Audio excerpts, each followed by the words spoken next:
The algorithm does not make mistakes. Seek the content you want to receive.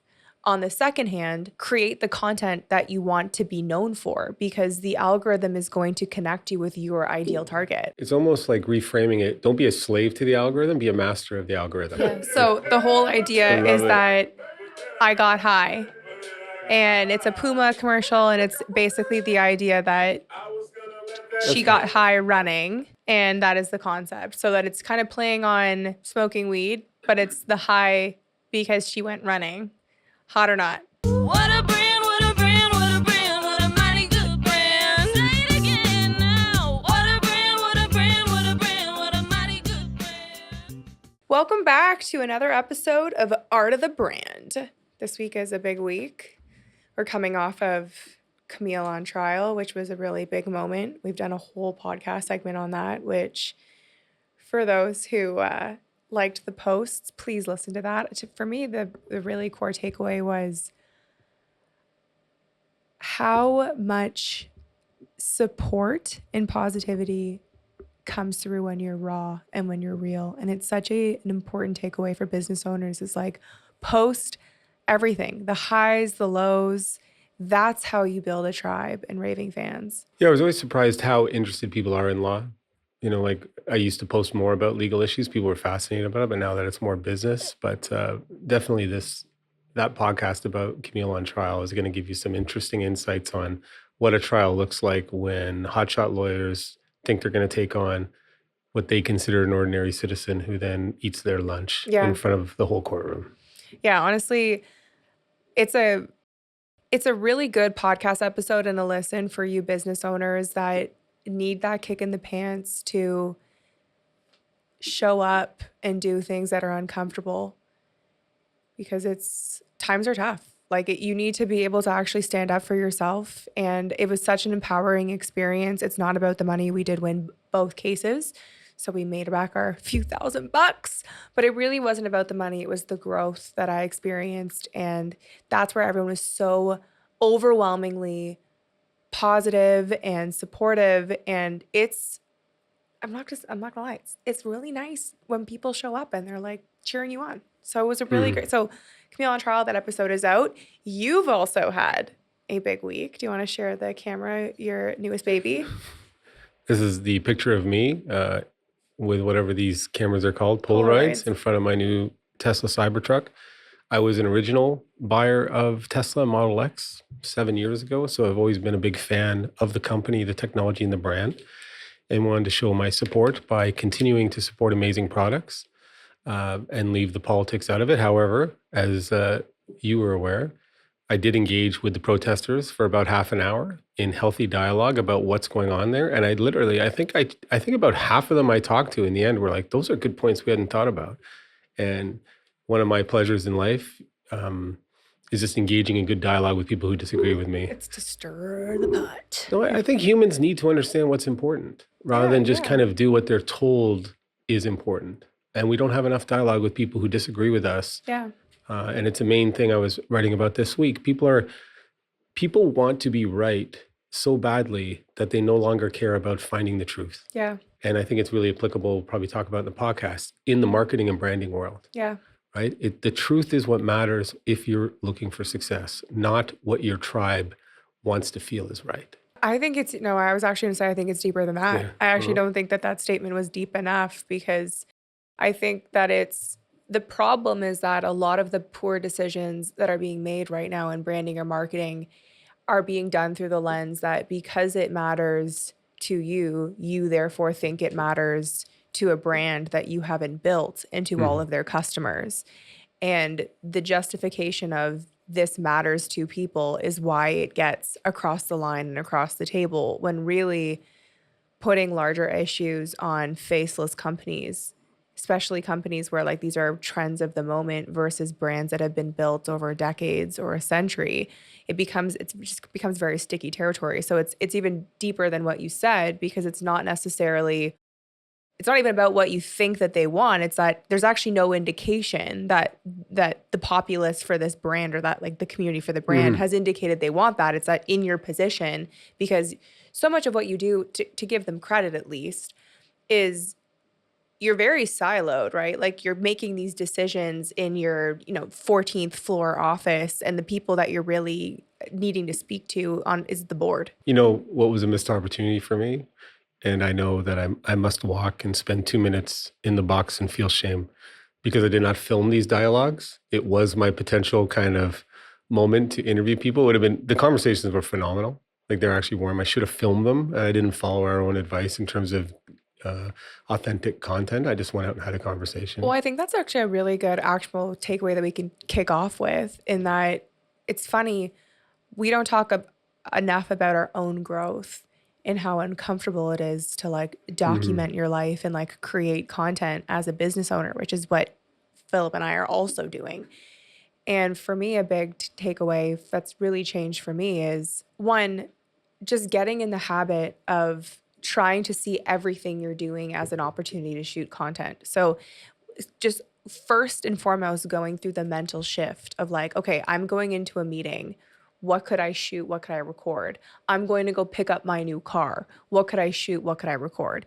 And it's not even necessarily to use it in the beginning. It's just getting in the mental headspace, because there's nothing more frustrating than when you leave these big events, especially as a business owner, when you're running these events, like your mind is like doing the work. You're not thinking about yourself. So you first need to go through that mental shift. And then once you go through the mental shift, then you can be more critical on yourself, and you should be critical on yourself, because in the beginning, it's not going to be good, but at least you're thinking about it. And that's number one. And then number two is then when you're thinking about it, getting better at what you get. And then three, the third step is like, once it starts getting better, having a plan and a so what. So on one hand, you should have like a bank of content that is just useful for like reels or for swipe throughs or for you to post, just for you have to kind of have filler to use, because seldom, how many photo shoots are you doing per year? Like you need kind of that filler content for the background of graphics or stories. But two, once you start thinking about a so what, to your point, like you could have created some really great content at the dealership. I just wrote down, I'm going to go back on Saturday with my son and get him to, just going to have a goal to try and get people to agree on a couple things. Yeah. And have a good discussion, because that's what I like to do. Well, even what we talked about with you this week, Philip is a prolific YouTube consumer, and he's consuming so much YouTube content. I'm like, every single piece of video that you consume on YouTube, make a video on it. Steal Like an Artist, amazing book that you guys should read, Austin Kleon. And basically the premise is like all those 4 different videos that you've watched, the accumulation of the range, your life experience, the touch point through those 4 videos, you're not taking anything. You're repurposing it. You're making it your own. You're making it better. And that's like an easy way to start getting into it. But ultimately, like me filming that video when we got out of the courthouse, that is a trained skill, and it did so well. But there's like, it's so easy for me to be like, holy shit, I've been in here for an hour. I've got emails to do. Like, let's go for lunch. Okay, let's get but just stop and in the intentionality of shooting. It takes time to get there, but it's so valuable for you to do it, because that video did like 35,000 views and it took nothing to do it. No, and I'm one of those people who a lot of our listeners are, who are business owners, who I don't really like having the camera trained on me. You know what I mean? Like I like serving others, helping others. I'll step into the fight when it's there, but when it's just on you, it makes me feel uncomfortable, that I feel like I'm putting too much tension on myself. And I missed a good opportunity that I didn't do a video like you did outside of the courtroom when I was leaving the Tesla dealership about why I purchased the Cybertruck. But here's the true secret. It doesn't come easy to me either. Even though I'm younger, like it's actually something that has made, I think back and I get so mad at myself for how many like trips we've done, how many cool moments there's been, that I haven't thought about how to leverage that as a piece of content. And obviously hindsight is everything, but it doesn't come easy, even to me being young. I wonder if I can, one thing I did when I was younger that made me a great speaker when I talk in front of crowds or in courtrooms or to officials, is I took Toastmasters when I was young. Such a great program. And I don't know how many people who are our listeners take Toastmasters, but for something that seems so simple, it really helps you build a couple of building blocks. And the best part of it to me, every week somebody would take turns giving a 10-minute speech to the group of supporting people. And it was awesome because you'd have somebody who'd count the amount of ahs you said. You'd get really healthy, constructive feedback in a safe spot. Amazing organization for young and the old. But the thing I liked the most was called Table Topics. And so you would just somebody would write 10 random topics on and everybody would pick it. And then you turn it over and you had to talk about that topic for 1 minute, just off the top of your head. Just teaching you to get comfortable not having a script, right? And it's hard at the beginning, but I think for anybody who wants to start creating content, you know, you might meet some people, but doing something like table topics with your team can get you over that edge where you can like learn to talk because you have good things to say. You just have to get past those barriers you've put there to speaking freely. I'm listening right now to a book by Roger Love, who's a really famous voice coach. And it's really funny that you brought that up because really his whole premise, and it's a fantastic audiobook, I highly recommend because he does both voice coaching by way of like singing. He's worked with all the big singers, but he also does like voice coaching. And he says like one of his clients, super fascinating point, actually studied effectively the intonation of the English language and realized that there's certain like tonal values that professions exist within. So like bankers, like basically their O's are more like muted. And then like, you know, teachers would have like a higher, like, so it was really fascinating. Radio hosts who are on classical music stations are very breathy. Now, yes, but the premise of his book, which is really fascinating, is that so many people default to calling themselves tone deaf. He goes, tone deafness is actually a very rare condition that is often onset from damage to the eardrums. Like you actually are deaf to the tone versus you are untrained to use your voice. And the whole concept is that also your intonation, your tone, your strength of word choice, it's actually a trainable skill. And to kind of to leverage listening to that book and doing something like a Toastmasters, it's like you're not limited to what you feel you're stuck with. These are like, okay, one last passage from the book I'm reading this week, Pound the Stone. Really an interesting kind of analogy, kind of fable. Have you heard the story where elephants, when they're grown up, basically like their master only holds on to them by a very small piece of rope? And the reason that they hold on to this piece of rope is because when they're babies, the elephants, when they fight the most, the rope can actually hold them back. And they're trained at that age that they can't break that rope. They think the rope is unbreakable because of their past experiences. Yes. And the idea is like, what ropes are you still living with now that you're an adult that aren't truly holding you back? This is getting deep. Like parents telling you that you're not good enough to talk. You know what I mean? Like there's a lot of stuff there that could be holding you back that really isn't holding you back. You're just allowing it to. Good analogy for content. May I provide one last rogue lawyer tip of the week? Please. Since we're on the topic of public speaking, listed as scarier than skydiving, right? I wanted to share with the audience if they don't know, and I'll ask you, how many people know where butterflies come from? Butterflies is that feeling in your stomach when you get nervous. Yeah, I don't know. Right? Most people don't know where it comes from. And it makes them feel scared. I'm getting butterflies, it makes them feel scared. Yeah. What butterflies is, and it's a sign to you that it's time for you to perform. Because when we're not engaged in a fight or flight or important situation, the majority of our blood actually resides in our small intestines. Our small intestines are huge, like quite like the length of a football field if you lay them out or whatever. The majority of our blood sits in our small intestines digesting food. When our brain and body realize that we're in a position where we have to perform, the adrenal glands release, what's it called? Adrenaline.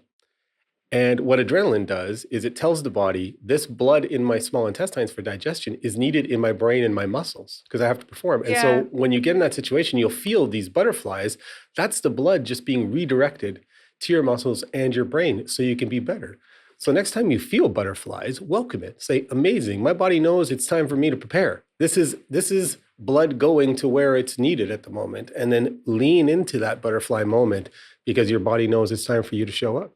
Well, that also probably speaks to too why you feel like almost it's very close to feeling like you have to go to the washroom. You know, like it's a very fine line of like how everything is like happening in there. But it's such a great point because so many of my age and younger, when you get that sense of sensation of feeling, we retreat back, like we don't lean into it, and that's why the whole Camille on trial. Like I was fucking scared shitless. when I was like going into the courthouse because I didn't know what was ahead of me. It's the Pima Trojan concept of resistance when things fall apart. Another great book. Of what we fear most is the idea of the thing, not the thing itself. But it was those moments when you feel, I had actually a friend of mine, she said this so astutely. She said, whenever I feel that, she goes, that's when I know to lean into it because it's what feels uncomfortable, but I'm going to actually get something from it. So that's lean into it. Philosophical brand conversation. Well, let's, I guess, lead into now so that we've got two topics actually that I want to touch on that are algorithm AI focused. And number one is what you search matters. So this is a conversation that you and I were having this week, and it's a really important takeaway for listeners that what you search for on social media matters because what you search for is what you see. And I remember this conversation. It's good for and you. how important it is to be intentional with what you're searching because it's going to improve and change your algorithm. Do you want me to expand on it? Yeah, jump in. I just think like sometimes people are like, how did you get that? How did you find that out? And you actually set the conditions for your own consumption of information by what you go on. And I think too many people start on social media because they want to look at football, hunting, fashion trends, celebrities, right? It was the fastest way to kind of get the skinny on that stuff. But now the algorithm has a profile on you and it's going to feed you that. Yeah. And you almost have to accidentally get something that really, but a lot of people are inquisitive, curious, and desire real knowledge. But because they've been on social media, it's trained them to consume that content. It feeds them that content. What we've done with some people is get them kind of on a detox where you can sometimes start a new profile or just start searching every day things that will make you smarter. Like, you know what I mean? Top 10 philosophers in the world, right? Best way to analyze financial documents, right? The top marketing trends of this. So you can train the algorithm that you're spending so much time on to recognize that you want that information. And then it'll start feeding you things that will make your life better rather than just take time off your life. The whole reason why we came onto this is that we had an in-person session with our team last week. And one of our team members had sent me over the course of a few days some really great videos. And I was like thanking her for it, but like also having that moment of like, let's connect over like what was kind of sent offline.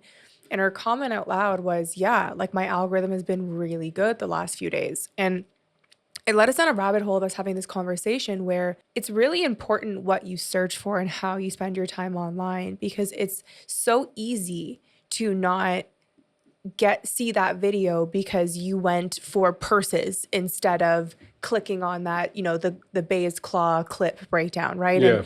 And how the algorithm then starts spewing you more content based on what you've clicked on because the whole point of what the algorithm is trying to do is trying to keep you on that app longer. It's almost like reframing it. Don't be a slave to the algorithm, be a master of the algorithm. Yes. Like put in inputs so the algorithm can make you better. You can still have fun on it, but at least every day put in search inputs that tell the algorithm what you want to see. I disagree. I think you should be using socials for what you want to get out of it. And if you find that you're kind of mad at yourself, whether you want to acknowledge it or not, that you know, at the end of the night, you're just like brain rotting because you're just getting like Real Housewives of Atlanta clips. And then it's like how to do heatless blowout curls. And you feel like you're just in this like doom scroll. You have to actively change what you're seeing. And that's what makes social media so interesting, especially from another perspective on the kind of content that you're creating for who you want to attract. The algorithm does not make mistakes. And if you do a video that's for a niche audience or for a niche company, like they're going to get it. And maybe it's not on the first, but keep making that content because the algorithm is super intelligent. So on one hand, seek the content you want to receive. On the second hand, create the content that you want to be known for because the algorithm is going to connect you with your ideal target. Perfect. Cool. All right. So next section. So really interesting. Remember that we talked about 2 episodes ago, Pretty Little Thing, that fast fashion brand had done that full rebrand. Well, the top comment on its post that got the most likes was someone calling out the Pretty Little Thing rebrand for the ChatGPT Hyphen. And there's this video of this round table of women that talk on TikTok, and I love this video. And they were basically kind of breaking down of how now people are calling out the like signals for like kind of ChatGPT writing and how it's kind of like ChatGPT malpractice to leave in those indicators. Now, what's funny about that is I went to school for English. One of my signatures, so that hyphen is called the M dash. And I love writing with the M dash. So I felt instantly targeted because I'm like, shoot, like now I need to change my writing style because people are now calling out the ChatGPT hyphen. These discussions to me are a complete waste of time, really, on one level, because there's just people who want to signal that they're on top of something. Mm-hmm. And I think it goes back to what I talked to about status last week. You can't do big things if you're focused on small things. And most people are focused on small things. Why is this person driving so slow? Why did this person do that? Why did you spell that wrong? There are people who live in the world of the small, right? And they use it to kind of just take shots at people. But like, use ChatGPT, put in the good inputs, and then judge if the content is helpful or not. Who gives a frick if it's got the hyphen? Like, yes, I personally will do things to make sure that so it doesn't look like there's ChatGPT in there. Like the random bolding. Yeah, but lines. If there is, like, I don't care. We just want to make good content, share it, and raise everybody up. But yeah. I love that quote. You can't do big things if you're focused on the small things. And that's in your personal and professional life. Yeah. No, and you're completely correct. It's interesting. Okay, so one, like, all hail. You nailed it. I completely agree. I wasn't trying to undercut your point. I just mean, like, it just made me... You're right. Yeah. What I thought was actually really interesting, the reason why you're right and what's fascinating about this is, one, I wanted to talk about the origins of the M dash, because the reason why I loved writing with it is that it has a very interesting historical context. So it was actually Emily Dickinson that popularized the M dash in her poetry in the 1800s, because before Emily Dickinson, she's a prolific American writer, poet. Some people might not know, don't roll your eyes. But before her style of writing, it was very rigid. And what she brought to poetry is that it was more conversational, so it better represented kind of like the true human thought. So the idea of the M dash, or using the M dash, was to signal like pause, hesitation, or breath. So it was to represent kind of the rhythm and ambiguity. More conversational. And what's interesting is that's why I've used it, as I like it as a kind of a connector between thoughts. And the reason, so I asked ChatGPT why it uses it so much. Mm-hmm. And the reason, example that it gave me is that it actually makes the copy feel casual, human, and conversational. And it's a quick, clean way to break up long sentences without feeling academic. And it mimics how we pause in speech, so it performs better in digital environments, emails, captions, and blogs. And it keeps people scrolling because it visually breaks the wall of text. And what's interesting is it said a lot of the readers and some editors are saying ChatGPT overuses it, and they're right. The algorithm was trained on mountains of modern blog content, captions, and articles that heavily favor the M dash to keep writing informal, scrollable, and easy to digest. It's not a bug, it's by design. And when ChatGPT has Scholar, you can go on ChatGPT Scholar and get different types of answers. But I think that really the answer that we're getting here, and the reason why the M dash is popularized, is to your exact point, is that you're literally picking fly shit out of pepper, because beautiful. Just take a moment and imagine that, everybody, with tweezers. But it's like when you look at that paragraph by Pretty Little Thing, it makes it read much better. Mm-hmm. And it's such a moot point. Like, this is 7 days out from Forever 21 saying that they've gone bankrupt for the second time. Fast fashion is at an all-time low. This brand is trying to save itself. It's also, they're just literally going for any way to attack it. That person exists in every corporation that exists to point out why things aren't perfect and you can't get anything done. Like, it's why the 80% solution on time is better than 100% late. Yeah. These people exist everywhere. They're in the corporate marketing departments. They're everywhere. And that's why founders can't get stuff done. You need to have consultants who get you and move you forward. And before I move on to the last section, the reason why it's called the M dash, I thought it, because it's EM, I thought it was the EM dash because of Emily Dickinson, but it's called the EM dash, the M dash, because the dash is the same width as an M. Oh. So it takes up the same amount of space on a page. All right. So next segment is actually also ChatGPT, but then after this, we'll move out. And this was a really interesting experience that we had with the team this week, and that I got this email from this client, and how they were using ChatGPT versus how I use ChatGPT. And I figured this is actually a really good segment to bring you guys all through for how you're using ChatGPT and how you're directing your team to use it. What did you ask the team to do? I asked the team to give me a response to the email that the client had given me, and I'd forwarded it to them. And the response I got was task-oriented, not action-oriented. And it was not good enough, effectively. Yeah. And when I had gone and when I found the time to put it into ChatGPT and do it myself, I got on the first pass exactly what I was looking for. And I stopped myself and I said, okay, this needs to be a teachable moment for myself in how I direct the team, as well as for my team to learn how I'm wanting to use ChatGPT. So I put in my answer, I took their 2 answers, and I said, based on the difference in response, can you provide an analysis or a summary of how I got to mine versus how they got to theirs? And the response was fascinating. And I think this is a really important segment. So number one was that my prompt was outcome oriented versus task oriented. So a lot of people are, in quotations, lazy in the sense that they will just ask like, can you reply to this email, indicating that we were time constrained, whatever it was, and then it will just explain. Yeah. So like their prompts were task oriented and generic. They likely asked, what content can we make with this story? Or how can we use this patient story for content?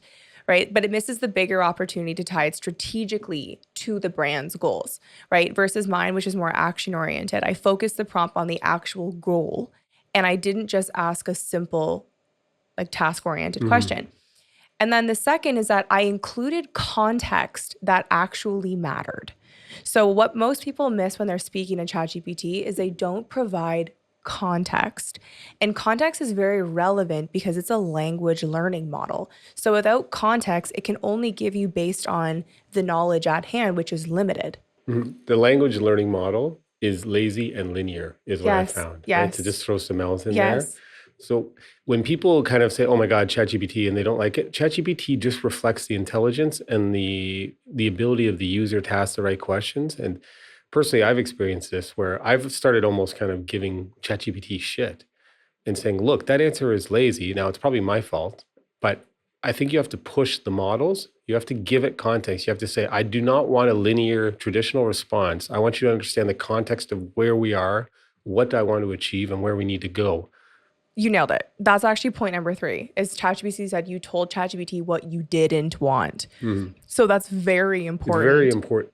To tell them what you don't want. Yeah. Because again, it's lazy and linear. It's only going to give you what you're asking of it. So if you're not giving context, if you're not focusing on it being like more action oriented and it having context and as well as what you don't want, it can't give you that full answer. And the last is I asked for next steps.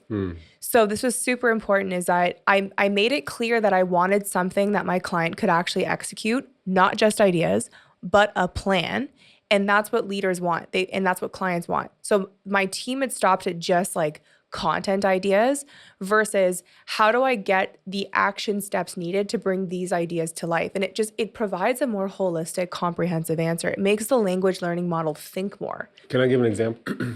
We work with a company that does concrete, and you can really use it intelligently if you push the boundaries. So what I've done is put in the LinkedIn profile of the people who approve the concrete contracts in the big cities, right? And then I took the other concrete companies and their posts and put it in ChatGPT. And then I put in our client's strategy and what we thought our strengths and weaknesses were, and then asked ChatGPT, analyze the competing strategies, analyze the profiles of the decision makers, and come up with a probability of what will be the strongest themes to get contracts and what would be the weakest. And you just keep asking questions, and the data you get is fantastic, as opposed to just say, give me a marketing strategy to do this. And if that sounds overwhelming, you're using ChatGPT wrong. Like that's the level you need to be treating ChatGPT as if it's like your chief of staff. Like it's a real human. You're giving clear marching orders, objective direction, what you don't want. Like just asking it a lazy question, you're going to get a lazy answer. No, it's more effective than top performing humans. It is. You still need a couple, but if you ask it the right questions, it will actually do work so much faster. And I've got actually the 5 prompt directions that get you CEO level answers. All So we're right. going to break these down. Number one is clarifying the real objective. What are we actually trying to do? Number two is provide the necessary context. The who, what, why, how. So give those interrogative-led questions. So provide context. 3, say what's missing and what you don't want. Okay, so what not to do, where not to focus, what to ignore, what's missing from this for them to fill in.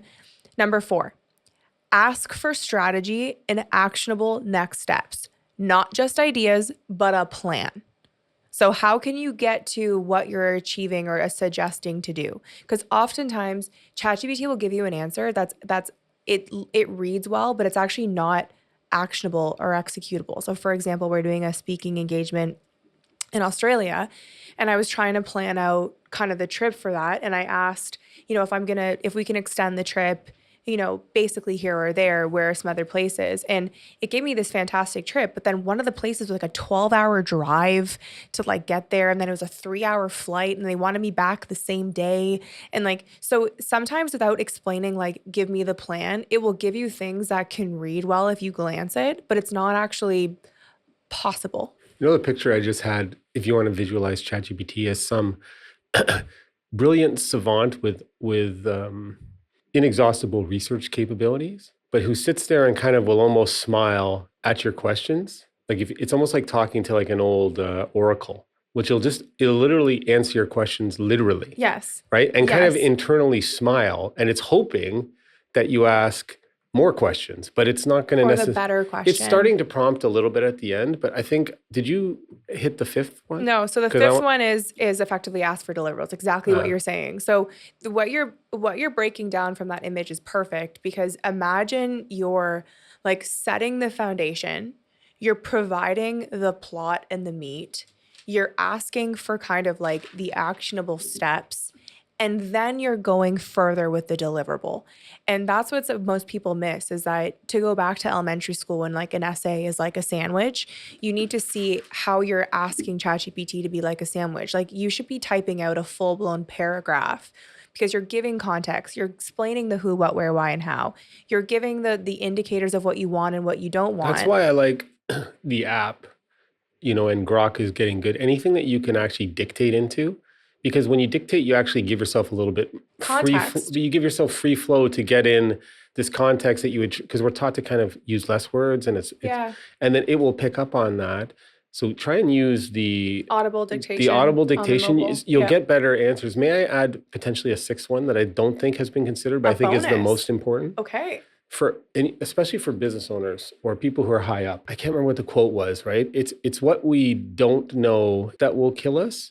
It's what we know to be true that isn't true that will kill us. I think it was Mark Twain or something like that. It is Mark Twain. Right? So ask ChatGPT at the end, when you've done this, having considered everything we've done here, what is it that I don't know that could be a risk to the success of the project? Yeah. Use that to try and access your own blind spots, because blind spots can kill us, and we can frame the questions in a way that ignore it.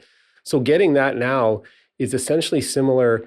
What I'll do is what we used to do in military planning and wargaming. I will say, pretend you're my opposition and rip apart my plan for vulnerabilities at every step. Yeah. That type of stuff is the icing on the cake of these questions. This is the quote. The humorist Mark Twain is often credited with a variation of this.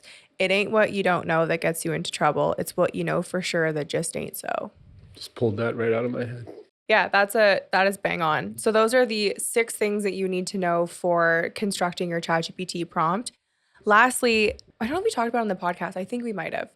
But Claude is also such a fantastic addition to your creative writing. So ChatGPT, that is think of ChatGPT as your chief of staff. It's built into your business. Everything should go through ChatGPT. Claude is a fantastic creative writer. It lacks that uncanniness where you can't just quite put your finger on how it's ChatGPT-esque. It's a very good writer. The issue with Claude is that it has a usage limit that you can't buy out of. So it's one of those things where it doesn't make sense for you to be using Claude at the level you should be using ChatGPT, but it's a great addition to, because it will really enhance your creative writing. So ChatGPT the base, Claude to enhance. Grok is the best, I find, for trends and media because it has, It he's, scans Twitter, yeah. it scans Twitter. So it's actually getting more data because everything about language learning models is getting new data. Yeah. And so because it has that, and Elon feeds Tesla visuals, into his AI, so it's seeing the world like through 1 million or 1 billion cameras. It changes the world. And Yeah. Gemini Deep Research is very good on Google. Yeah. If you use Gemini Deep Research, it provides exceptional results. All right. So actually, funny enough, we can chat about this super quick. So I don't know if you've seen this, the new upgrade to OpenAI, the image generator. So effectively, the breakdown is like using Claude for prompting and then using like from the prompting, so coming up with a creative brief, and then using ChatGPT for the static generation is an absolute game changer. Like it's all of these ads were completely made with AI. And it just shows you that we can now do vibe-based marketing. Well, what it tells you is that traditional agencies and establishments are going to become obsolete because they insist on doing things the way they were done. So that's better than most graphic designers. The most important thing is the strategic inputs. Yes. Right? Yes. The labor part of it can be done, but agencies are still charging people a fortune to do things that can be done by tech today better. Yes. But they don't have the right inputs. And so if anyone hasn't tried this yet, this is like a news breaking this week. The image generators are absolutely insane, like way better than most agencies. So that is a huge breakthrough, and that ends our segment on GPTs. Next thing I want to talk about, to go back to our kind of deep philosophical intro, was the book that we both finished, The Chop Wood, Carry Water. And I just really love taking those breaks to go back to kind of those like books that make you think deep in life. As kind of a martial arts enthusiast, like I love those kind of Buddhist, I love that. samurai or whatever, like the philosophy of happiness and success. And everybody is always getting so complex, right? But even in business, anybody who does the best at their products, they always go back to first principles and simplicity. Like the masters in martial arts go back and they're still trying to master the simplest steps. And so these books kind of bring us back from all of the distractions of the world to focus on what really will bring us some happiness and harmony. Yeah. I wanted to both talk about two standout moments that spoke to us. To me, the thing that really stood out was the concept of building your own house. So this book was by Joshua Metcalf, if you haven't listened to it, and I'm not going to ruin the book because it's one of those books where there's just every chapter is filled with some kind of proverbial insight. So in the book, the sensei is explaining the story of this master home builder. And effectively, the master home builder is about to retire, and the company asks him to build one more house. And he's ready to get on with his life. He's seeing the things that are coming down the way, but he does his job and he finishes this last house. And at the end of the building of the house, the company was actually gifting him this house as his passing present. And there was that instant pang of self-frustration and disappointment, because had he known it was going to be his house, he would have built it different, or he would have just had a different approach to it. Because he built other people's house beautifully. But on the last house, he didn't take it seriously. And how that changed his perception on the joy he felt in the house and the experience he felt in the house. And it really, really sat with me, because it's so easy to not be present in the tasks you're doing and to not have that focus and commitment that not only is it your house, but it could also be your last house. And I spoke to the team about this because I think it's a really strong message for your team in remembering that, times are tough. We're in a weird spot right now in the economy. People are holding back spending. Every single customer that walks in the door, you should treat this business like it's your house. It's a beautiful point for team members. It's hard to get team members to care that much, but the meaning comes from caring. Yeah. Right? It's not about just phoning it in so you can go do, you have to have meaning. What I loved about the book, and a theme I've been focusing on, is our society is addicted to easy. Yeah. Right now, right? It's just addicted to easy. Everybody wants a shortcut. Everybody wants to make it quickly. And this history doesn't lie. And the people who become great do the reps, they do the work. They're getting their fingernails dirty. They're up when others are sleeping. And we kid ourselves into thinking there's another way to be great. And what this book reminds us, especially in the samurai, saying, look, chop wood and pack and carry water before you're going to learn how to like shoot the arrows. Like it's just reminding people that there's other benefits that come from hard things. Like it's not just traceable. And the quote that struck me in that book is greatness isn't reserved for the chosen few. Greatness is reserved for the few who choose to do hard things, right? And so that's why I keep saying, do hard things. Like it just makes life better doing hard things. But it's also doing the boring things. Yeah, like hard. like the chopping wood and the carrying water. Like he's not saying climb a mountain every day. Like not that chopping wood and carrying, like it's not hard, but it's the idea of that also those boring, those monotonous things, they make you better at whatever you're doing. And I love what the book also says is like, stop comparing where you're at to whomever you're comparing yourself to, whether it's competitors, whether it's somebody else on the internet. You're building your own house. Mm-hmm. And all it's about is your own house. And you putting your head down and doing the work to chopping wood and carrying water, it's going to make you better for wherever you're going because you're focused on your house. Mm-hmm. And that's where people make mistakes too, is they want to take a shortcut to the house, or in our context, they want a shortcut to having the best social media accounts or the best businesses and all that. And you can't really take shortcuts. You have to get the right advice, strategy. You gotta chop wood and carry water. And then chop wood and carry water, and then a tribe will follow you eventually. You know what I also love too is he talks about in the book the focus on how we're always looking at that as you keep leveling up the people that you continue to look up to. There's never the end for more. Like whether it's more followers or more money or more trips or posting more, how they're showing up on the internet and how happy they look and how glamorous their life looks, and just realizing like, when have you reached enough? When are you at the point where this is enough? And I don't think we talk about it enough in branding and in marketing and creating content. Like, when is it enough? What are we chasing? People think there's a destination that they arrive to and all of a sudden they're happy.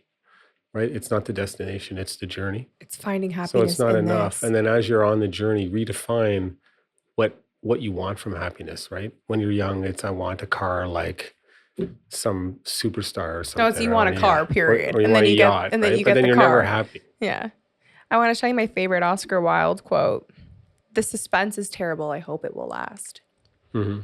I love that quote because it's the best part of this journey is the suspense of what's coming. So find joy in this moment. Find joy in the struggle and trying to get a post that like goes out. Find joy in figuring out your message and your brand and connecting with your customer. Like find joy in posting the 9th video that got 6 views because it's going to work. It's just what makes the journey the best are those moments until you figured it out, because that's what makes you a cooler, deeper person. What I want to converse about with that quote is, it's funny, you can get a quote at one age and it doesn't hit you.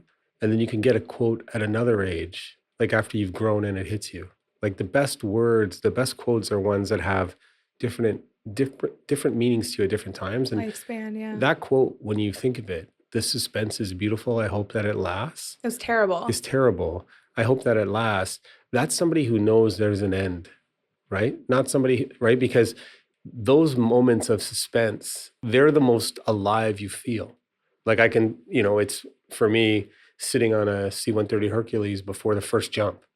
Like the suspense was freaking terrible, right? Like it was, but you don't get that rush until after or waiting for a jury verdict, right? When that jury walks in, it is scarier than most of the things I ever did in the military. And the same in business. You're launching the product. You want to see like that. We work for that moment where we drink deep of life, right? So it reminds everybody that the small things we're doing, the content, just enjoy those moments. Drink deep of life because it's going to lead to a moment that gives you joy. Seems a bit shallow to connect to this, but I feel like there is a larger point to where I'm going. It's interesting. I was on shoot with Ethan the other day, and Ethan Shaw is a fantastic photographer with a large following, and he does, more like different. He has leaned in too. He's really leaned in, and he really actually credits our tough advice to him as being the difference that really changed his path. But him and I were kind of laughing because he's really blown up. Like I want to say he's got like 500,000 followers now. Super talented young guy. What's actually crazy is that if you post every single day, like if you just actually show up and like you are among such a small percentage of creators worldwide. Or people in your industry. Yeah, people in your industry. It's actually just bound to work. Like it just, the way that it accumulates and how it compounds, because like really it's like for how much content that we've created and that like brand awareness, it's really actually so simple to make a name for yourself. So different contexts. If you're a business owner, a founder, who if you post every day, you will be in the 1% or 5% in your industry. If you post once a day, you'll become better at posting. True. So you're not just in the elite. Now you're becoming way better. Where corporations get it wrong is they post once a day, but they don't have a strategy and it's garbage and they're paying somebody to just chuck out garbage. But we're talking to those people who own their businesses, who care about their clients, their business. Like these guys and girls that we know who own businesses from $5 to $20 million, they got there because they're exceptional. They worked hard. And if they could just kind of make a little pivot into building their personal brand, the world is their oyster to get to 100 million. And where this ties back to that Oscar Wilde quote is you get this momentum and this excitement of the suspense because it starts working and you don't know where it's going. And it's such a small world. The opportunities that are potential to you are truly endless because when you start creating content and your brand and your character starts emerging, you never know who it's going to connect to and what doors it's going to open. But most people fear that sense of suspense and they just keep wanting more and they don't realize that like that point's the best point. So there's the first the first stage of our own proverbial Buddhist story is like the resistance to not doing it, right? Like always putting it off, not posting that piece of content, not investing in the brand. And then you get over that hump and then you get like actually addicted because you start getting like the feedback, you start generating business and then it becomes addictive. But then you get addicted to like the constant dopamine hits of seeing your face. That's a big danger, yeah. And like being like, okay, how can I get more? Where's more? Where's more? Where's more?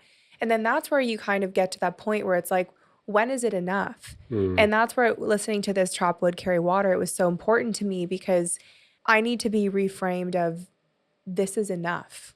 I have enough. Now we're creating content to just keep helping people, but I don't not chasing need celebrity. More. Yeah. Yes, this is enough. Well, unhappiness comes from chasing celebrity or egoic things as opposed to chase impact, but not egoic validation. Yeah. So it's a good line. I highly recommend that. And then now I'm listening to Pound the Stone, which is also by Joshua Metcalf, and I'm really enjoying that too. So that is that section. Do you want to move into Hot or Not? Let's do it. Okay, so the Hot or Not segment, we've got a bunch of stuff to break down. So Rimowa launched a new campaign, and it is effectively kind of a vintage Pan Am-esque luggage set, an archive piece reborn. So it's called the Rimowa Holiday Case. It's a celebration of bold archival design featuring bright primary colors and cutting-edge materials. So effectively, it's just kind of bringing something back from their archive, and then they took kind of an approach of it being like really kind of vintage images. Hot or not? I think I haven't seen all of the products. I think it's hot in the perspective that 1950s and 60s design is coming back because it has vibe, because design has become so garbage, modern, cement, like there's no artisticness between it. So Rimowa is expensive and has plastic molding luggage. So to go back to a vibe of a better time, the Pan Am times, I think most people kind of yearn for that feeling of travel being special, of having things that people paid attention to in terms of service, luggage, experience. So I think it's a great trend. I'm just not sure that I love the color palette from there, but so I'm kind of hot, but I think they're on the right trend. I think they could have just done a little bit better. What was that other luggage we looked at that had the kind of leather around the steel? Oh, that what I got. Carl Frederick. Yeah, like I think that's got cool vibe. Carl Frederick I quite like because I wanted a Rimowa, but I could not justify the price tag because we travel so much and our luggage gets so beaten up. So it's like this, I get this like frustration of like, I almost don't want to use it. And that's not proper. So actually a little tip, if you guys like Carl Frederick, if you Google Carl Frederick refurbished, they have a hidden page on their website that they don't publish where like people who return the luggage, you can buy it at like a pretty steep discount. It's going to be sold out now because of how popular the podcast is. And this reminds me of White Lotus last night, where I like that shirt that whatever Brooks' brother, Saxon was wearing, the blue, that's kind of Louis Vuitton. And so I'm like, I love that. And you're like, love it. Let's try and buy it. No, I was like, pause it. We got to search it right now because it's going to be sold out if we don't. Yeah. And it's already sold out. So you're welcome, Edward Frederick or whatever you are. Carl Frederick. Carl Frederick. I think that you nailed it. I agree. I think it's hot in that people are talking about the brand. I love that it's vintage. I love that it's different. I love that it's going back to its roots. I love that it's talking about old is cool, like old isn't old. But I think it's really cool. Like if I saw the right person with it, I'd be like, you're cool. To me, it's not practical because I carry too much shit when I travel. So, but I love what they're doing with this. What do you think is the most famous piece of luggage from cinema? People put it in the comments. Do you have a piece of luggage from cinema that pops out to you? I think it'd be something like that. But from a movie. But I think it is the briefcase. Yeah. Because they haven't really done too much of branded luggage in movies. It's kind of that briefcase. To me is dating, but every human should watch It's a Wonderful Life. Yeah. Right? One of the best movies ever made. And if you look at when it was made right after World War II, the social zeitgeist is huge. But the suitcase from It's a Wonderful Life that the main character had, because he always wanted to travel and he had it ready and he just never got to take it and travel. Like it would almost be nice to buy the rights to kind of that It's a Wonderful Life suitcase look. And then lay it out there. That's very true. Very cool. Love that. All right, I got the next one. This is Puma. So the whole idea is that I got high. And it's a Puma commercial, and it's basically the idea that she got high running, and that is the concept. So that it's kind of playing on smoking weed, but it's the high because she went running. Hot or not? Amazing song. I have to admit that during my years of consuming cannabis for therapeutic purposes, I always love that song. I got high, made me laugh, especially when I was high. Not that I'm advocating that as a former veteran and prosecutor, but so I love that vibe, right? I thought it was going to be about a high jumper or something, not I get high from running, but it's kind of a stretch. I think it can work, but it didn't really resonate with me as much as I think they were trying to. So I kind of say not, even though I admire that they're stretching some boundaries. To me, it's a total not. Mm-hmm. I think that I'm shocked that it got approved, and I kudo them for getting approved. That's what but it's such a blasé ad. Like the woman is like rubbing her ankle, like she wasn't gonna go running because it's sore, but then she got high and she's like, it. And then you're right. It's a little too young and thinking that they're being dangerous, but without understanding what the strategic goals are. But it's like, it's just not Puma. Like if you're going to do that, like I think there's a way to do it funny. Is that nothing about the ad was funny to make it to play. It's not like the pregs for kegs. That's a great point. Because Puma, even its brand and logo is a fun, sleek, like the Puma, it does not get high with cannabis, you know what I mean? Like it's a weird, it's kind of off-brand, but trying to make a point. It's not good. But it's interesting, actually. One of our clients, Kyle, he texted me when we had posted on my story, and he said, I expected it to be higher, like taking me higher, higher. Like that would have been a better song because it would have like alluded to it than doing like, then I got high. That song does not appeal to anybody who does fitness generally. Maybe a couple of athletes who are in pain who have already made it, but it's a no. But the whole song is like, I was gonna go work out, but then I got high, right? Yes. I understand the kind of play, but I'm gonna pull up this one. This was actually interesting. So this is by Hellmann's Ketchup, and it's called Ketchup Currency. And effectively, they've created this microsite where consumers can use the cameras on their mobile devices to scan their spare ketchup packets to get $1 or $2 off their mayonnaise because they found more people like mayonnaise now with their fries than ketchup.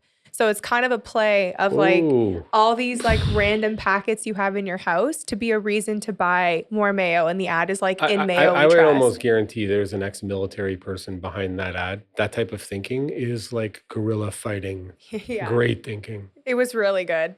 To me, this is a hot. And you can get free mayonnaise if You get $1 to $2 off. So Problem if you have is, like people 20 are going to be going and packs, stealing ketchup packages, so they but they get free want mayonnaise. that. No, but they want that. You know, Yeah, like yeah. Hellmann's isn't tight on dollars. Like that makes it like a guerrilla campaign. It's kind of like, remember back in the day, like on TLC, those like coupon shows where like there's these people that like basically the way that the math works is that if they get enough coupons, they actually get like free things. Yeah. And there was like always this suspense at the end. If like it's a part of their strategy. So No, but it's a good way to message something that's interesting and it has a reward. And today's world requires an element of gamification to get engagement on money levels because people want to have some sort of gamification. Yes. So the next one is by Coors Light. That was hot. Yeah, very hot. Coors Light taps AI into baseball fans and invites consumers who are sitting in obstructed view seats to visit a microsite and upload a photo of their spot. And basically, the more obstructed your view, the more brew you get. So you download this like app and you use AI. So if you're like behind one of those big poles, you get like basically more free beer. So the worse your seat, the more that the brand is going to reward you to make it a positive experience. Yeah. Interesting. Like that will produce some social media posts, right? Yeah. Because what it does is people are posting it.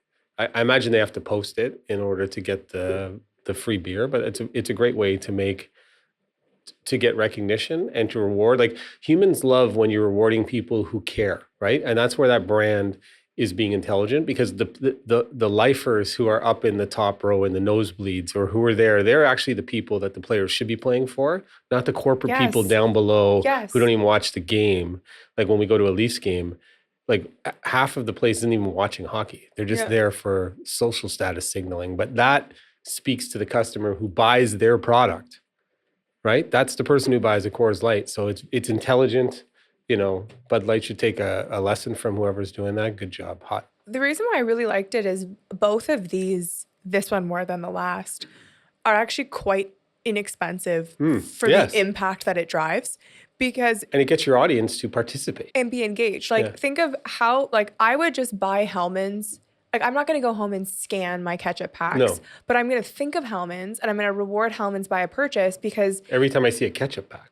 Yes, I'm going to think about it. I'm going to talk about them. That's why it's guerrilla strategy. If you're exposed to that ad properly, like if they actually get it out there, every time you see a ketchup pack, you think of the other product, the competition. It's brilliant. That's why I said I thought it was a military guy or girl, because there's a brilliant guerrilla strategy behind that. Yeah, I love it. And let's reach out to them and see if. Think about how many few people actually have obstructed views at the baseball game. Yeah. You know, like. But it can grow because it could be somebody who's standing up all the time. It could be those obnoxious But that's my point is that from a percentage of how intelligent this is, stadiums aren't designed to give a large majority obstructed views, but you're more likely to even buy the brand because you're celebrating. And this is what it's relatable. But what I find most brands miss at all stages is the potential of, they'll be like, oh, well, what if half the stand is obstructive? Like, and we're giving away half the stands of free beer. I'm like, that's the best thing that could happen, because isn't that related to that pizza place that gave a free slice of pizza if they got some home run in some inning? Yeah, well, even the Raptors do it too. It's like you get free. Well, they've now all done it. So the original one was, if they get over 100 points, you got a free slice of pizza at any pizza. Everybody in the stadium. Everybody in the stadium. And it was so funny because my mom would go quite a bit to the Raptors games. And she would come home and like my brother we'd never get one slice. You know, we'd always get more than that. And it always reminded me of pizza because there was like a tied shared moment and a memory with it. And now they do that with like Wendy's. I think you get free fries, and then like they've now all done it with all the different sports, but that was the original one. The lesson learned is there was some courage in that decision maker, because a bunch of bean counters would tell you, no, we're going to lose, you know what I mean? But the ROI was down the road. It was a brilliant strategy. As an aside, I learned this actually a few years ago working with the person that developed the Cineplex program. So like the points you get at movie theaters to get free movies, and how complicated. They have to like bring in like high level actuarials to develop loyalty programs because you need to factor in for big ones like shoppers and stuff, because you have to factor in if everybody comes in and uses their points, like what the dollar value is, because there has to be kind of that potential. So if everybody comes in and cashes out their dollars for inventory, they need to have that on hand. I should put in a reserve. I should put in the notes. There's some very fascinating articles and studies on that, and that the airlines, like it's actually become a currency that they trade, and the airlines make most of their profit off of the points. Yeah. So they sell their points. So it's all, and that's why if you're always confused about point system, it's because they're using actuaries and it's become a currency that they trade on a market nobody sees. Yes. It's actually a big scam. It's a huge thing. Well, even too, I realized this with shoppers who know, like the Optimum points that owns, it's like SO and all these things that own them. I was like so addicted to the Optimum points. And then I realized shoppers is like 30% more money than everywhere else. I'm like, you realize you're paying 30% more for everything so that you can collect points that are maybe worth 3% of the purchase. I can't unsee it now. Yeah. So I hope we impart some wisdom. Okay, back to Hot or Not. So let's talk about the AirPods for noise cancellation. This is a short film by Spike Jonze, and it's the actor from Narcos. And the failed Gladiator 2, sadly. But he's got a good brand. I like the guy, but that movie sucked. Oh, no. Yeah. So I guess he like leaves some woman anyways. It's a short film. It's worth you watching if you haven't. It's 5 minutes and 36 seconds. And it's actually a short film put on by Apple. Hot or Not, Philip? Everybody should watch it. I think it's a departure from their stupid Newtopia, right? They're trying to tell a story. It's beautifully executed, and when you have a lot of money, you can have essentially, I don't even know how many millions this cost. I think it's hot in the visuals. I think it's hot in that it's trying to tell a story that's relatable to its audience. I think it creeps into not because it allowed some creatives to go too far.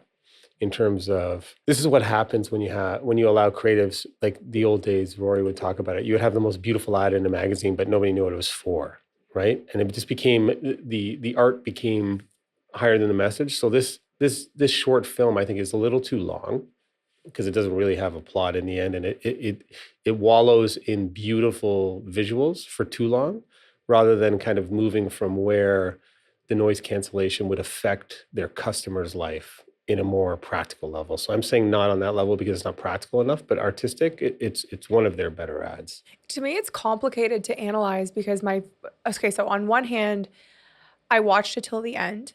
In that way, I got, that gets a check to the brand because I invested 5 minutes and 36 seconds on effectively waiting for like the kind of the pin to drop. I was really impressed by his ability to dance. I actually was like, let's go. I'm like, you're fantastic. And you can tell that he wasn't like a dancer, but he worked very hard for this short film. So I loved that. I kind of felt, to be completely raw and real, I was like, I feel like this also tells you that if anyone works hard enough, they can dance well, because I was like, this is like wicked how well he's dancing. But I agree with you. And I think where my brain goes is, what was the point of this? Because really, Apple AirPods, they have the majority market share. Like, who's really their top competitor? And you kind of realize like people from all socioeconomic classes, because it's priced at a point where I'm not saying it's cheap, but it's definitely not expensive. Like $150 for a pair of earphones. Like the average person can at least justify splurging on that. And that's what I think is really interesting is... Because 10 years ago, 20 years ago, Bose owned this market. Yeah. But it was $500 back then. It was really on its own. Like you really had to be an audiophile. And so what I think they're doing nicely is transferring that noise cancellation into an ability to enjoy life more. You know what I mean? Because it gets rid of the noise that can make us feel stressed. I think this is a move for Apple to do, like, how before it was like product placement in movies? It's like for brands to do movies for their product. Like because it's who is the customer? Yeah. Like, who is this for? Like, what's really interesting to me is like every once in a while when I'm like with my mom, because she watches regular TV, crazy concept, I find it really fascinating for how brands get to TV commercials and like Apple Watches have and like Fitbits have. And that's when I find it there's like that really interesting kind of tipping point where the masses are now wearing these Apple Watches and Fitbits. Like it's no longer kind of a bit of a niche.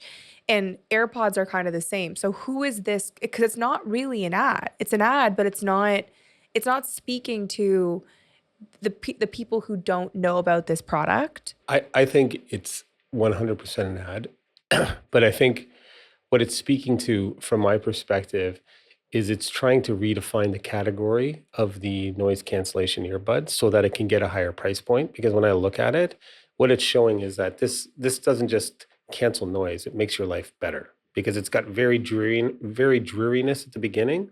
You put the noise canceling on and all of a sudden it's full of color, it's full of joy, and a lot of people are carrying around stuff and aren't happy. And so it's trying to say like, this just isn't a headphone that cancels noise. This is a pathway to being happier. You'd think, but then he's still wearing the headphones and he's still going through life with his head down while wearing them. And he almost is looking at a different version of himself with the headphones. So I don't think the headphones are the difference. Well, it's saying that it's aspirational. When you have this, you can change your life. I think what But you're he going to had them.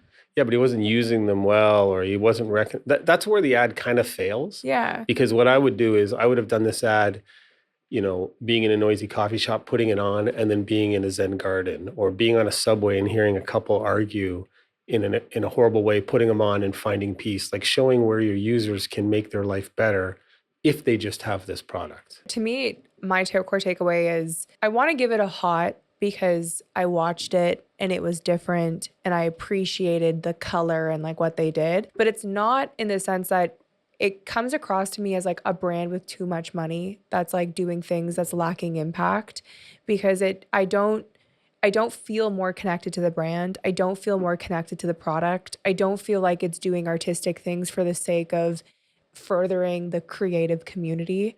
And I kind of feel like they're paying for this top actor and I'm waiting for the pin to drop and it's not quite coming. Good insight. The other thing I think about is like noise canceling. It's also kind of isolating, right? Because like when you have it on, you can't hear people. It kind of takes you away from humans, but it's like saying when you put it on in this video, all of a sudden humans are dancing around you. But when you put it on, you're actually isolating yourself from hearing people. Well, it's funny. The experience that I actually got from it before it turned so bright was I felt like a part of me is not living my life because I felt more connected to the dark one where I'm like, I feel like, yes, like my head's down, like people are avoiding me, like I'm putting my headphones in. And I was even interestingly thinking about like the other day, I had happened to not have my headphones in and I realized like a fork dropped into the carburetor. And I'm like, those are the things that I can miss when I'm constantly walking around with my noise canceling, because if I was looking here and it dropped there, like I'm like, these are the moments that like, so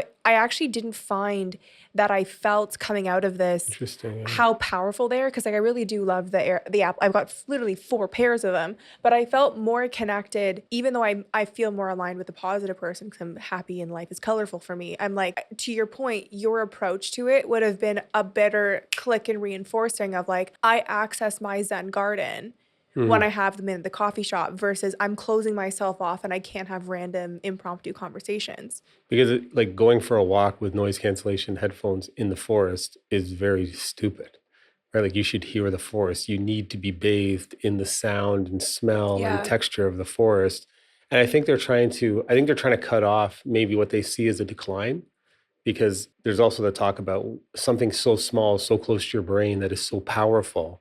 You know, I think there's like safety concerns coming. You're seeing more people wearing wired headphones these days. I think they may have looked at it and said, look, we're susceptible to wired headphones coming in. That changed the dynamic. So that might be it as well. Yeah, complicated one. I'd love to hear your guys' feedback on that, hot or not. But great dancing. Dances with the Stars. I think he was on Dances with the Stars, actually. He must have, because he was good. It was really good. Yeah. Okay, so I've got 2 more here. Actually, I got 3. I got 4. I'll be really quick. Rapid fire. IKEA and Severance did a collaboration for work that is mysterious and important. Acoustic screen for desk, $200.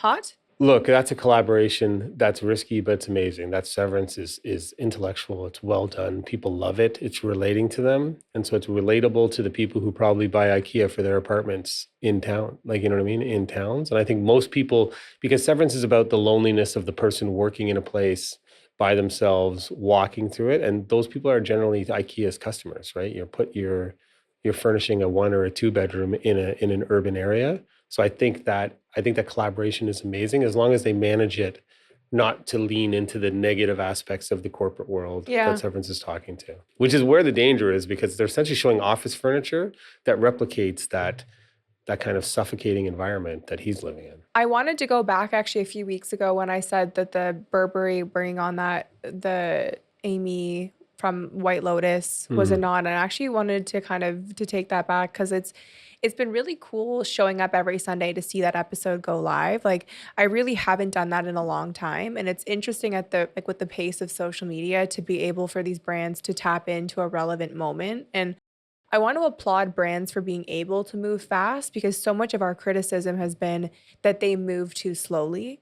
And I do like this relevance tapping, because it really gives these brands personality, which is what we're advocating for. So it was a risk well done, and I want to reward them. I think it's a hot. Yeah, dangerous ground, but at least they're doing something interesting. They'll get purchases from it. Yeah, I think it's super smart. Well, but I think that's also the reason why I'm happy about it is it's not dangerous ground, because everybody watching the show knows it's a show. And that level of thinking is what's held brands back for a long time. And they need to lean more into, we understand where there's creative freedom, right? Like IKEA tapping into that is making it more relevant, because you're tuning in every Sunday to see the episode drop. You're not thinking, same with the Four Seasons and White Lotus. The HR departments and the legal departments are paid to say no. I wouldn't be surprised that I didn't research this, because you always surprise me with these, but I bet you IKEA is actually trying to furnish Severance, right? Yeah. The same reason why Four Seasons wants to be the site of White Lotus, because there's now nuance to association. Yes. And no one thinks that by furnishing your office, your Severance, it makes you more relevant. It gives range to the brand. Because the design of Severance looks good. Like, the furniture looks functional. Like, everything is functional. So it's an interesting dynamic. This is actually really interesting too. It's also Severance. So Apple is continuing its understated advertising spree on its hit Apple TV show called Severance. The Lumon Terminal Pro is a prop from the show, and it's now listed on the Apple Store alongside Macs. That is something that's kind of interesting. Yeah. So that kind of makes me want to buy it. Yeah, if you've been basically, it's like attention Severance fan, you've been dying to have your own any experience, Apple has a surprise for you. So they're actually selling it on the website. I'm telling you, it's a new, 5 years from now, this is how products are going to be sold. Like, on just like we talk content, entertaining content, showcasing things, like, that's going to be how you generate sales. This is an absolute hot for me. Yeah. So, okay, this is last two, they're very fast. So Gym Nation unveils the world's first in-gym hotel. So effectively it's like hotel rooms within a gym. And the first was in the Middle East. And it is a really interesting collaboration, hot or not. What do you mean hotel rooms in a gym? Like, are people working out while you're in there? Kind of seems creepy. But it looks like a full gym. Like, it's not just that it has a chin-up bar in your hotel room. So the Gym Nation Hotel is right on site. Offering the ideal place to relax between sets or rest after a late night session. No need to head home for recovering anymore. Directly bookable through the gym. This isn't your typical hotel. It's a premium recovery hub specifically designed for fitness enthusiasts who are always ready to move. Picture dumbbell-shaped towels to elevate your gym vibes, and a press for protein button to have fresh protein shake delivered straight to your bed. Short on time, switch on the TV for a quick gym flicks session while stretching or foam rolling. The Gym Nation Hotel isn't about snoozing. It's about fueling and resetting so you can stay on top of your fitness goals. Is it an actual gym first, or is it just a hotel chain that's this? Because that's lunatic. Like, I'm all for increasing revenue funnels. So, like, if you're closed from 9 to 8 and you want to use your spot and rent it, like, maybe you can rent out your coffee shops, you know what I mean? Everything can just be a hotel room, but I think it's got a lot of issues. So it's in Dubai. Yeah. So Dubai, I've told this to people, when you have too much money, you see a lot of stupidity, right? Great design has to have restrictions to force innovation. Yeah. When you have too much money, you never get good design. You can get copying, you can get opulence, you can get beautiful hotel lobbies, but if the budget is unlimited, you don't get good design. And to me, this is a big nod for me. It's interesting because I think it's fake.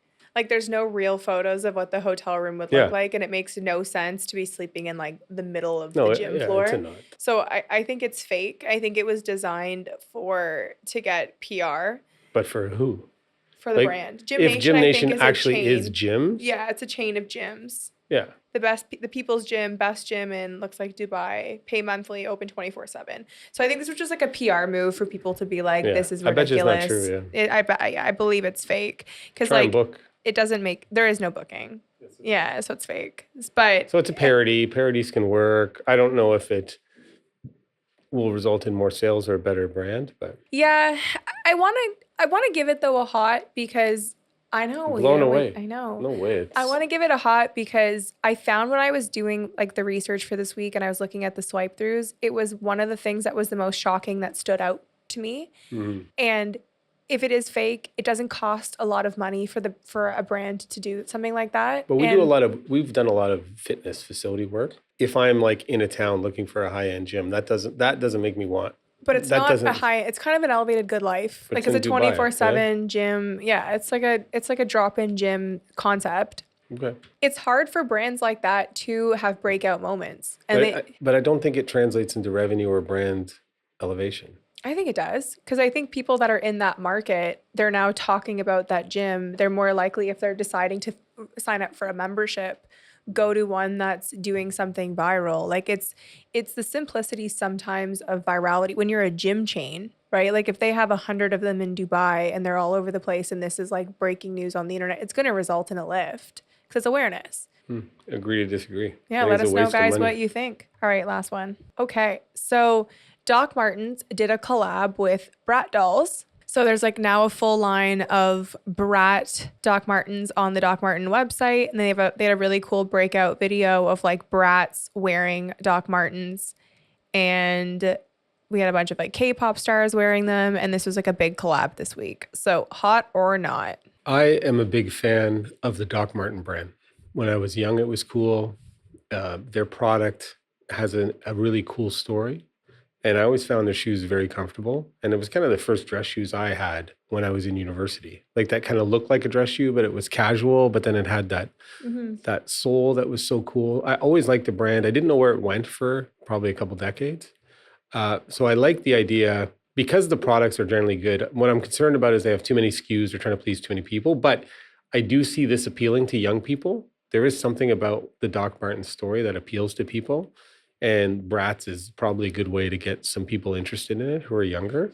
What's interesting on the Bratz front, though, is like, I don't even know if Bratz are relevant to younger kids anymore. No, yeah, they're right. They're in their 20s. Because Bratz was when I was young. Yeah. And the woman who runs Bratz also runs a really high-end fashion brand called Cult Gaia, because it was her father that I guess started Bratz. So she now runs it. So it having a fashion collab makes sense for kind of where the brand is going.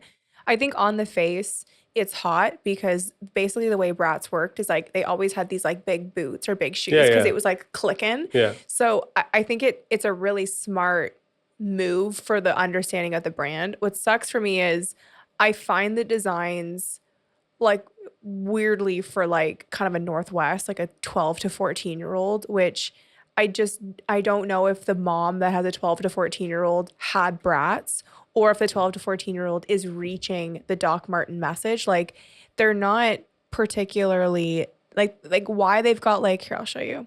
Like who's wearing that? What's that brand? Oh, John Fluvog. Fluvog, right? It's like kind of in that Fluvog. But like look at that purse. Like it's a little heart shape like this. Like who's wearing this pink fuzz? I wonder if they got bought, Doc Martens. I should check out because whenever you see the introduction of tons of new SKUs, right? Like rather than keeping your classic pieces because they look like they're going too far. To me, I don't know who the customer is for this. Like I think it's really cool. And I would have bought, if they had done the collab right, like maybe the stitching was purple instead, or like it was more subtle. Like more for, let's say, festival season.